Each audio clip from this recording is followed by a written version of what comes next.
Slowly, this is Reimu. Slowly, this is Marissa. Marissa, what will you teach us this time? This time, we'll be talking about how much China is hated. China is always picking fights all over the world, and its enemy is the king, right? Yeah. And it seems that Vietnam, which is also a socialist country, hates China quite a bit. Since they're both socialists, there should be some similarities. Can you tell me what exactly it is that they hate? Take your time. First, let's talk briefly about the global view of anti-China sentiment. As Reimu mentioned at the beginning, China is hated by many countries around the world. Even if countries have cooperative relations, there are many cases where the individual citizens don't like China. Well, no matter what happens between countries, each individual's feelings are separate. And one country that has a particularly strong hatred for China is Vietnam. In Vietnam, there's even a term for people who are born anti-China. How much do they hate China? The fact that such a term has been coined suggests that many people are dissatisfied with China. It is also said that the countries in the world with the weakest influence from the outside world are Japan, South Korea, India, and Vietnam. Yeah. I can understand Japan and South Korea, but China doesn't have much influence over Southeast Asia. It's quite strange that Vietnam is not so influenced by the outside world. It's not just a little bit. In the case of Indonesia, for example, 50 to 80% of the entire industry is said to be from outside world capital. That's a huge involvement. It's a scary number. If they were doing this much everywhere, wouldn't Vietnam have been competing economically? Well, Vietnam didn't approve of that. They tried to prevent outside world capital from gaining too much power by taking various measures. What exactly did they do? First, they implemented the Huayuan reform. By implementing the Huayuan reform twice after the war, they weakened the economic power of the outside world, which was said to be driving the underground economy. This dealt a major blow to the Huayuans. By leaving Vietnam, the border had already collapsed at this point. Oh, so they took early action. Since then, the Vietnamese government has not strengthened its cooperative relationship with China more than necessary, and has maintained a certain distance, which means that it is not completely rejecting involvement. Well, that's true as a country. The Vietnamese people have a considerable sense of authority over China. As a country, it's hard to say no.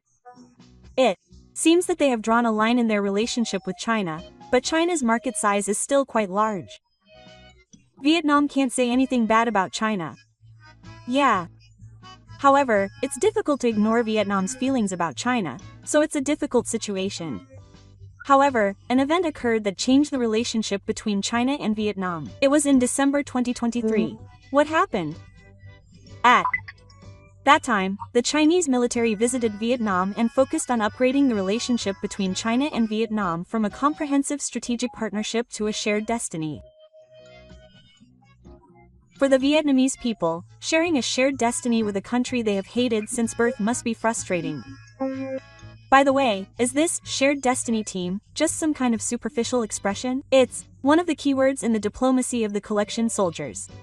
It was first proposed in the report of the 18th National Congress of the Communist Party of China in 2012, but there was no detailed explanation. Has it been a phrase that has been used for that long?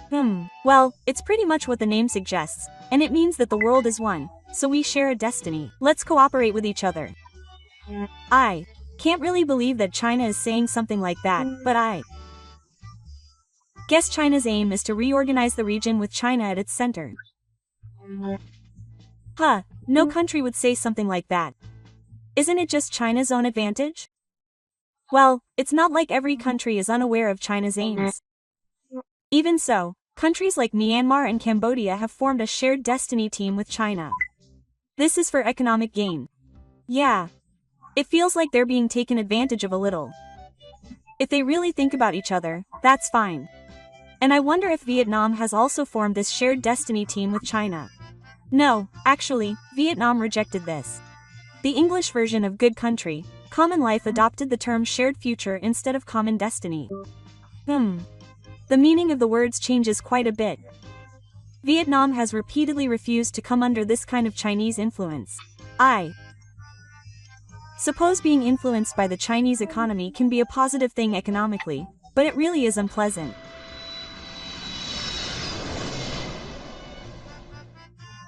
Still, Vietnam isn't the only country that doesn't like China very much. I wonder why Vietnam is the only one that is so adamant and so persistent in its confrontation with China. Regarding this point, Professor Jin of the Institute of Political Science at Sun Yat-sen University stated that Vietnam has a historically friendly relationship with China and is a country that pursues independent foreign relations. Oh, so there's something deeply rooted in history? But isn't Vietnam a socialist country like China? Oh, and it's also a dictatorship, so it's the same as China in that respect. If those are the same points, it might be possible to get away with it. But what exactly was the problem with the historically friendly relationship? It's actually quite a profound issue. Going back to ancient times, Vietnam has had contact with and been ruled by China. Well, they are close, so I guess that happens sometimes. When you read history textbooks, you see that invading and being invaded in nearby places is a common occurrence. In 111 BC, South Vietnam was conquered by intuition, and it remained under Chinese rule for a whopping 1,000 years. Was 1,000 years really that long? That's way too long. And during that time, the Vietnamese people didn't just sit back and let themselves be ruled. They fought against China many times, waging wars of independence. The influx of the Middle Sisters was a particularly famous independence movement. And China adopted something called the Gao system to strengthen its position in East Asia. What is this Juju system? It doesn't seem like a good position for other countries. This is when China bestows great ranks and distinctions, called Juju, on neighboring countries. If you just listen to this, it doesn't sound bad. But in return, they received tribute from the Juju, called Juju. So they just gave him a big favor and asked him to give them something in return? Isn't that like selling yourself? Well, at least he could rule the country with the authority of the Chinese emperor as a backing. Nominally, he was considered the successor to the Chinese emperor, but his influence on domestic and foreign affairs was limited. So, apart from bringing tribute, there were no disadvantages? He was obligated to send troops if the Chinese emperor requested it. China was also responsible for protecting the country when it was targeted by enemies. I see, so it was a relationship like that of a boss and an old subordinate. That's how it was, to put it simply. China had great power. Did Vietnam follow this pattern too? Well, yeah. But in reality, they maintained their own dynasty and tried to maintain their own way of running the country and military policy. Vietnam's stance has been quite consistent since ancient times. There were times when the people temporarily occupied the northern part of Vietnam, taking advantage of the collapse of the civilian population, but there was also a man named Rary who led farmers and volunteers in a guerrilla war for 10 years. He also succeeded in driving out the civilian army. Oh, so they didn't just give in. However, China also tried to interfere in conflicts within Vietnam, and with Chinese expeditions and Vietnam's all-out warfare, this situation continued for several centuries. And as the Vietnamese people learned about this history, they began to see China as an aggressor. Of course, they had been invaded for centuries. That's how it was. I can understand why people would say that just by listening to a little bit of Vietnamese history. However, there was a time when China lent its support to Vietnam. Did that happen? In 1885, the new war broke out, but the new was defeated, and Vietnam became a protectorate of France. Protectorate sounds good, but in reality it was more like a private territory. That's right. From then on, Vietnam suffered from poverty and oppression, and a nationalist movement arose on the island in the early 20th century. Revolutionaries even cooperated with the communist forces, with whom they were rivals, in order to gain independence from France. I wonder if the enemy of my enemy is my friend. Then in 1945, the Democratic Republic of Vietnam declared independence, but France, which did not recognize it, occupied South Vietnam. It seems like they were constantly being interfered with from all sides. Then the First Indochina War broke out, and Vietnam fought against France, partly because China was providing military supplies. There were Probably various motives, but having military support while fighting a major power like France was a big deal. The motive was to expel Western imperialist forces from Southeast Asia and expand the communist camp. That's why China provided military and economic support to Vietnam during both the First and Second Wars. In the end, it would benefit China. The Second Indochina War is also known as the Vietnam War, and the United States intervened because it feared that the spread of communism in Vietnam would spread throughout Southeast Asia. This war is also said to have been a proxy war between the United States and the Soviet Union, which were at war at the time. And they received support from China. Yes, because they had to fight the United States. However, relations between the Soviet Union and China deteriorated, and since both were major powers, Vietnam was at a loss as to which side to take.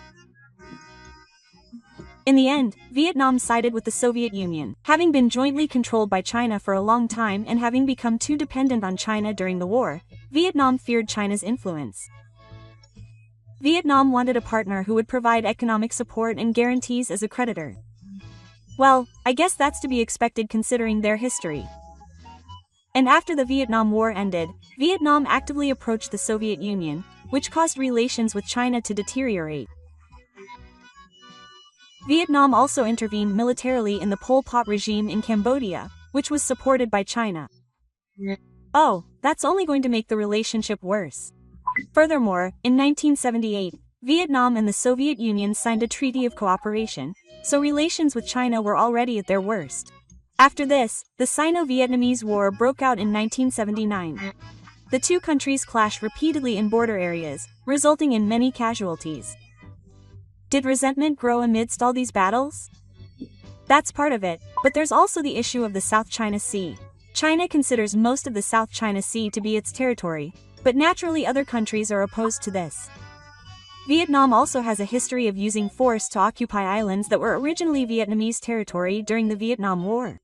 That's why even young people who didn't directly experience the war are becoming increasingly pro-China.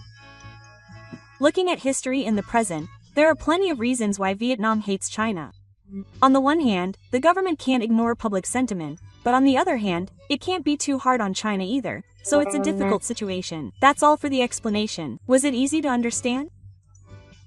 So, if you enjoyed this video, please subscribe to the channel. Come back and watch again.